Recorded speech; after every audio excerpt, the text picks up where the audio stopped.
Bonjour à tous et bienvenue pour votre rendez-vous quotidien qui parle de toute l'actualité NFT, blockchain gaming et métaverse. On est ensemble donc comme tous les jours pendant environ 10 minutes. C'est parti directement, petite transition.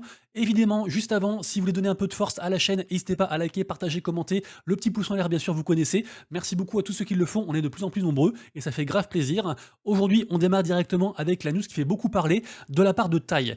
Tai, c'est un des développeurs en fait de MetaMask qui bosse donc sur des failles, sur pas mal de choses. Et en fait, il a sorti un thread hier qui nous parle d'une faille en fait de sécurité qui est très nébuleuse. On ne sait pas trop comment c'est possible. Lui-même, il dit que ça fait 2 jours qu'il bosse d'arrache-pied dessus et qu'il ne sait pas comment c'est possible, il ne sait pas d'où ça sort. Mais en gros, depuis 2022, depuis décembre 2022, il y a eu déjà 5000 ETH de drainés en fait sur plein de wallets différents. Ça concerne aussi des gens qui sont très experts dans le domaine et qui ne font pas d'erreurs en fait avec des trucs de phishing ou autre. Et donc c'est très bizarre. Le tweet, forcément, il a fait beaucoup réagir parce qu'il est très détaillé. Il y a 2 millions de personnes qui l'ont vu. Et vu que c'est un des devs de MetaMask, les gens en fait se sont dit que c'était une faille de MetaMask. Et en fait, pas du tout. MetaMask du coup a répondu, a éclairci du coup le truc en disant c'est vrai que le trade est pas très très clair, mais ce n'est en aucun cas une faille, un exploit qui est lié à MetaMask. C'est juste qu'en fait nous, nos devs en fait, ils travaillent sur plein de choses différentes et pas forcément que sur des failles de MetaMask en fait. Et donc c'est assez intéressant. Bien sûr, vous trouverez tous les liens en description pour ceux qui veulent en savoir plus. Et j'en profite aussi pour vous dire que toutes les news en fait dont je parle dans les vidéos, vous avez tout en description et après c'est à vous en fait de choisir si vous voulez investir votre temps ou votre argent. Je ne fais jamais de conseils financiers, vous le savez. Je préfère le redire, mais vous le savez. On enchaîne directement aussi après avec une news qui concerne Meta, donc Meta, nouveau nom de Facebook, et notamment aussi leur métaverse Horizon World. Horizon World, je ne savais pas, mais apparemment c'était interdit en fait aux mineurs. Et il y a un rapport là qui est sorti et qui a dit c'est bon, le métaverse de Facebook, Horizon World, il est safe pour les enfants et donc les enfants peuvent aller dedans. Alors pour l'instant, même les adultes veulent pas aller dedans parce que c'est un peu éclaté au sol, mais voilà, les enfants peuvent y aller s'ils veulent. Donc voilà, avis aux enfants américains qui me regardent. Ensuite, on a Polygon et Ledger qui s'insurgent pardon en fait contre les lois des régulateurs de l'Union européenne, puisque en fait, en gros, ils veulent faire passer une loi qui dit c'est complètement un non-sens. Hein. En gros, ils veulent obliger les smart contracts à pouvoir en fait s'annuler et se résilier s'il y a un souci.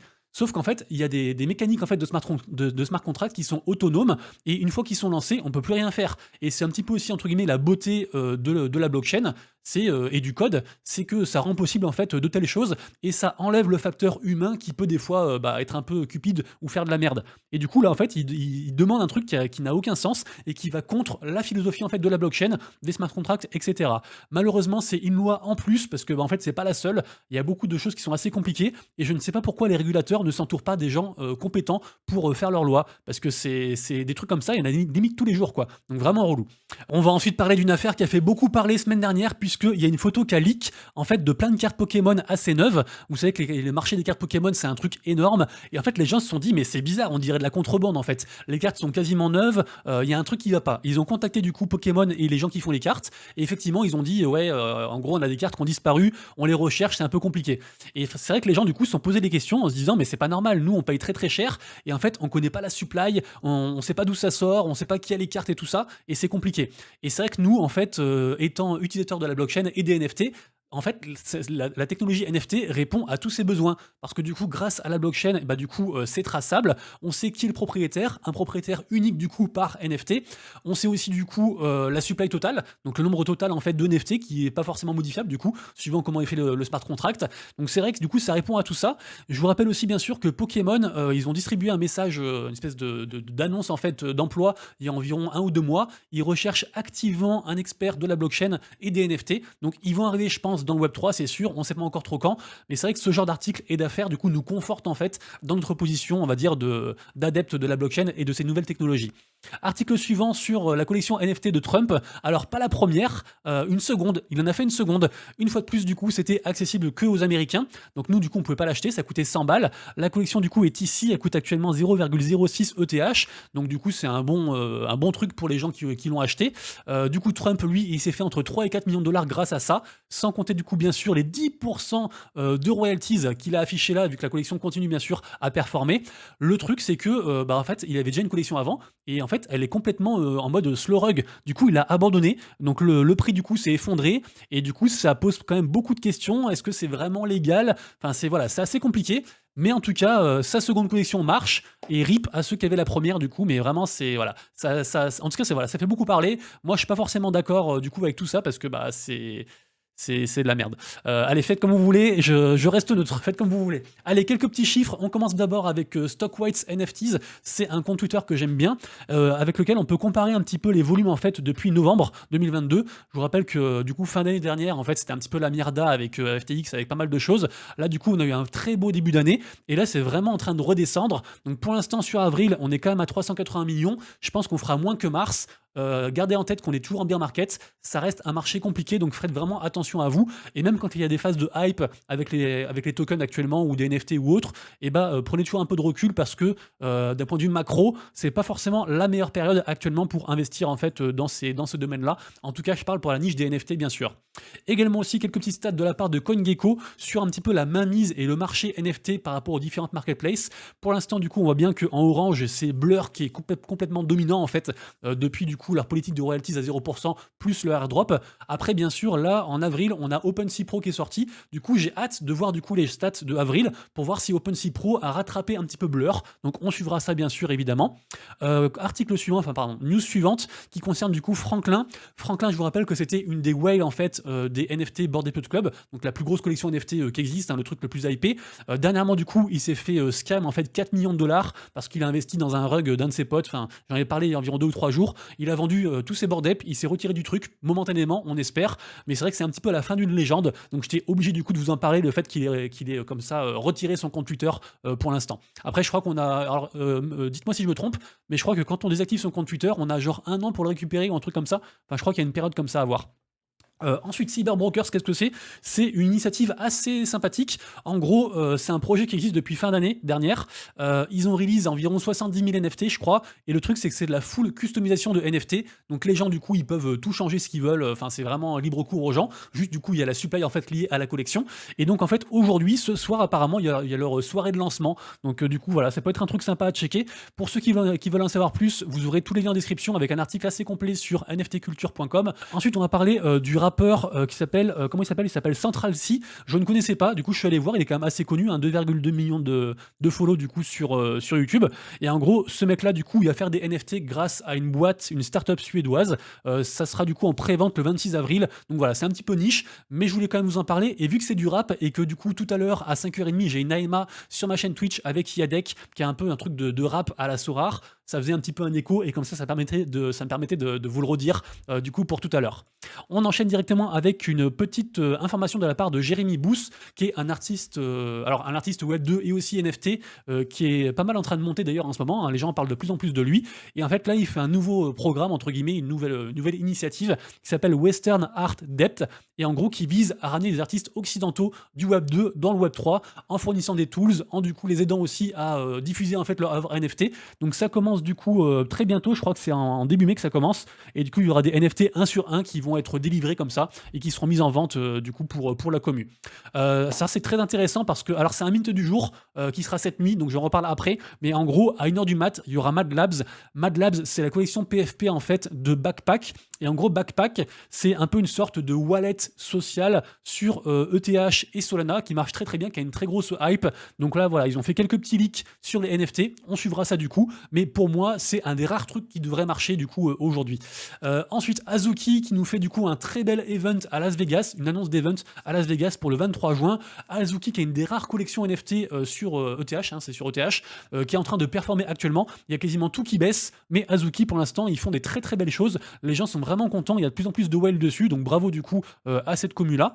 On enchaîne d'ailleurs avec Cool Cats qui est un petit peu en panique. Cool Cats qui est arrivé à 0,9. Alors ça, c'est pas la bonne collection, c'est la seconde collection. Mais en gros, Cool Cats, ils sont arrivés à 0,9 ETH de floor price. C'est un de leurs plus bas depuis très très très longtemps. Pourtant, moi, je continue à y croire. Et effectivement, l'annonce ici, c'est quoi? C'est que demain, en fait, il y aura le reveal des loups, des wolves. Donc c'est la collection qui est ici, c'est un peu leur seconde collection à eux, actuellement à 0,07. Donc on verra ce qui s'y passe. Il y aura un reveal, il y aura un petit event. Donc on suivra ça. Moi, vraiment, j'y crois, mais voilà, ça me fait chier qu'il soit aussi bas. Après, voilà, ça peut être du coup un temps d'opportunité, comme on disait. Ensuite, Jack Butcher, artiste NFT très connu. Alors, la news est assez compliquée parce qu'elle mélange deux collections NFT. Elle mélange la collection NFT du coup Open Pen et aussi du coup les Check Vivi. Je vous rappelle que en gros, il va y avoir de moins en moins de NFT Check Vivi et ils seront de plus en plus rares. Il y a plein de mécaniques différentes. Il veut un petit peu révolutionner le monde de l'art, comme j'en parlais hier dans ma vidéo. Et donc là, du coup, il a fait un nouveau thread pour expliquer sa vision et où ça va et redire que à terme, en fait, il y aura vraiment deux collections NFT complètement distinctes. Donc du coup, les Open Pen d'un côté et puis les NFT Check de l'autre. Si les mots dont je parle là vous parlent pas, allez voir le thread. C'est intéressant, mais voilà, c'est un peu niche quand même. Et ça reste quand même, il faut prendre le temps de bien s'y intéresser quand même, parce qu'il y a beaucoup de choses. Mais c'est super intéressant, vraiment. Ensuite, on a Loopify, qui est d'ailleurs le CEO de Triverse, hein, pour ceux qui connaissent, un projet de jeu gaming blockchain qui est très attendu, avec pas mal de hype. En gros, il nous dit que le second plus gros holder des tokens PP, c'est le même token qui circule depuis 3-4 jours. J'essaie de pas trop en parler parce que bah, pour moi c'est beaucoup trop, c'est très très risqué.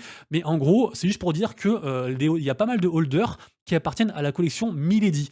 Milady, c'est une collection qui fait beaucoup parler depuis justement une semaine. Donc après coïncidence, je ne sais pas. En tout cas, du coup, le floor price augmente. Est-ce que les gens se servent du coup de leur bag de tokens PP pour du coup vendre et puis racheter des tokens et pump la collection? Je ne sais pas aussi, c'est vous qui voyez.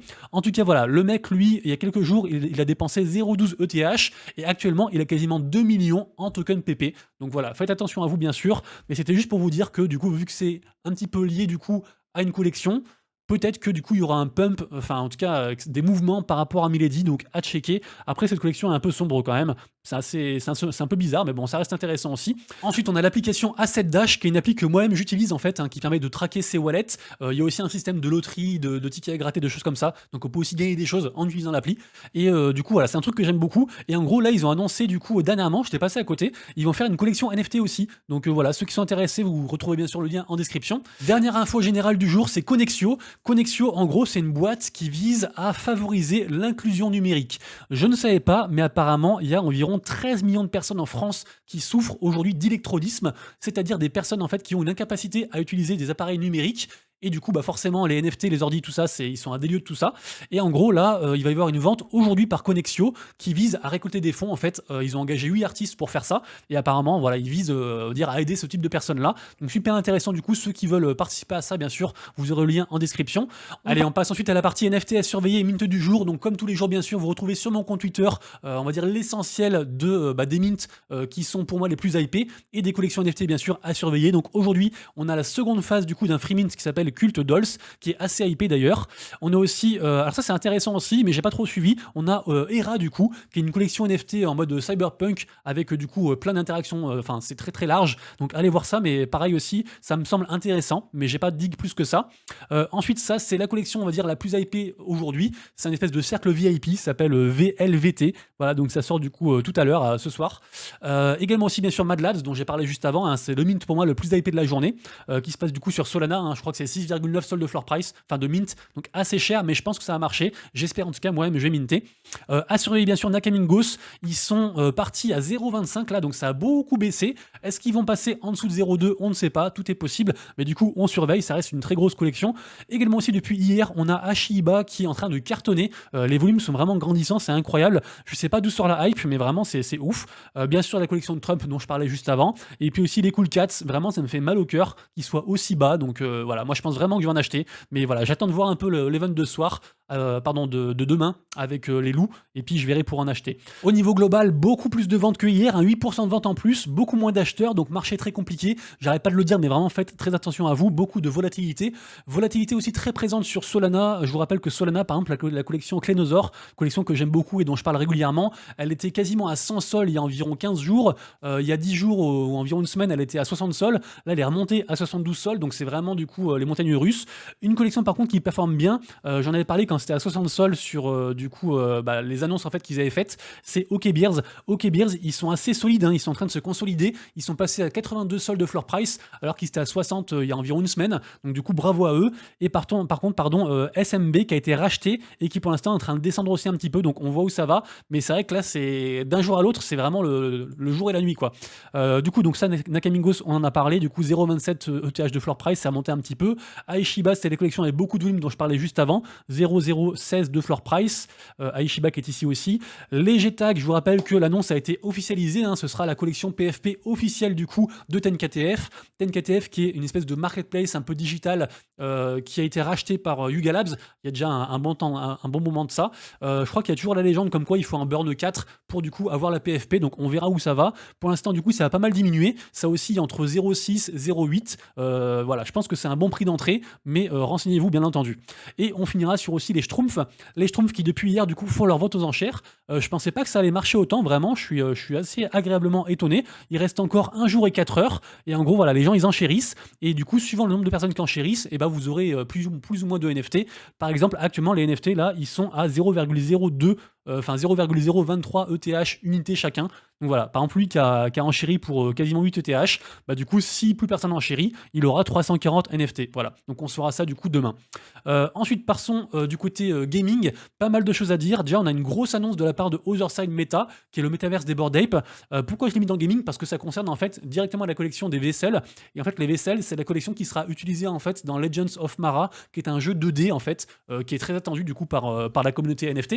Et en fait, du coup, ils ont annoncé un petit peu les utilités et comment on va s'en servir. Et ils ont notamment dit qu'il suffira que d'un seul vaisselle pour pouvoir jouer au jeu. Alors, il y a différents types, différentes raretés, tout ça. Mais en fait, les gens pensaient que peut-être en ayant plusieurs, en fait, ça ferait quelque chose. Du coup, bah non, il en faut qu'un seul en soi. Et donc, forcément, du coup, le prix n'a pas beaucoup augmenté parce que, bah, du coup, les gens revendent aussi ceux qui sont en trop, ceux qui sont en excédent. Donc, ça peut aussi, pareil, être un bon moment pour rentrer dedans si vous croyez au projet. Après, quand même, très grosse supply, hein, quand même, un 38 000 NFT. Donc, à vous de voir. Mais en tout cas, c'est un jeu qui est très attendu. Également aussi, on a un tournoi très sympa qui commence dans 12 heures sur Dead Royal, donc le jeu que vous voyez actuellement à l'écran, sur du coup le Launchpad Fractal, qui est une sorte de Launchpad Solana côté gaming. Donc assez intéressant, sachant que c'est un free-to-play aussi, donc n'importe qui du coup peut y participer. Il y a quand même 300 balles aussi à gagner, donc voilà, n'hésitez pas du coup à faire ça. Il y a aussi d'autres tournois prochainement, mais je vous redirai au fur et à mesure.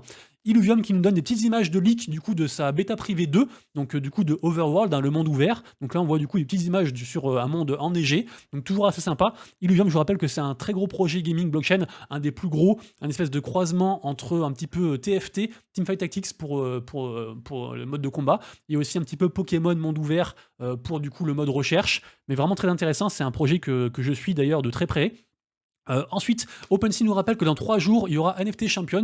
NFT Champions, c'est un peu une sorte de Pokémon aussi, qui est push donc par OpenSea. Normalement, d'ailleurs, le Launchpad sera sur OpenSea, donc on suivra ça bien sûr dans 3 jours. Il y a une petite hype. Ensuite, on a Yatsu, donc Yatsu, cofondateur de Animoca Brains, hein, Animoca Brains que je ne présente plus, qui félicite en fait l'équipe de OliveX. OliveX, c'est un projet en fait fitness Web3 qui font aussi des NFT. Bien sûr, Animoca Brains a beaucoup investi dans cette boîte-là. Et en fait, pourquoi il les félicite?